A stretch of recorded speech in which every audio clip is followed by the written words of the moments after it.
Tuang lam via dolorosa Jerusalem huasunga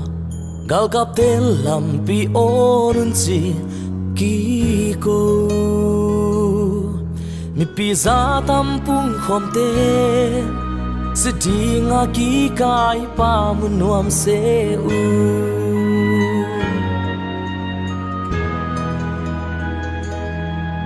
anung zanga vuak na hanga ko ul sisan tui bang luang alua ling lukhu khusak lai lai haksan na khem peute thwakin asi nang kalvari lam zwanin pai tuang lam via dolorosa katau pan sing lam te pua tau pa Jesu Messiah ikum pipa tua lo tel di dang om tua lo mo mai na di nang le ke adi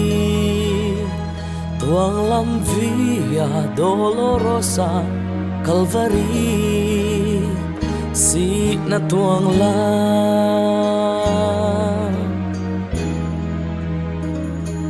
tuang lam via dolorosa Jerusalem huasunga gal kapten lampi orunsi kiko mi pisa tampung khomten sidinga ki kai pa munuam seu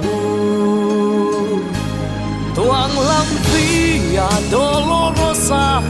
katau pan sing lam te pua tau pa Jesu Messiah ikum pipa tua lo te ding dang om tua lo mo mai na di nang le ke adi tuang lam via dolorosa Calvary si na tuang la lấy mi mo nei te mo mai nang Jesu si san Jerusalem lam zwani ahung pai ta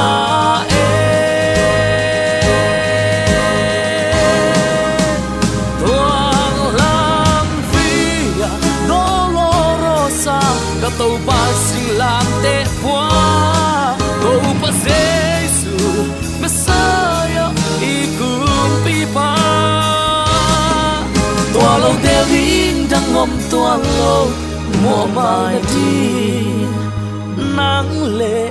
ke adi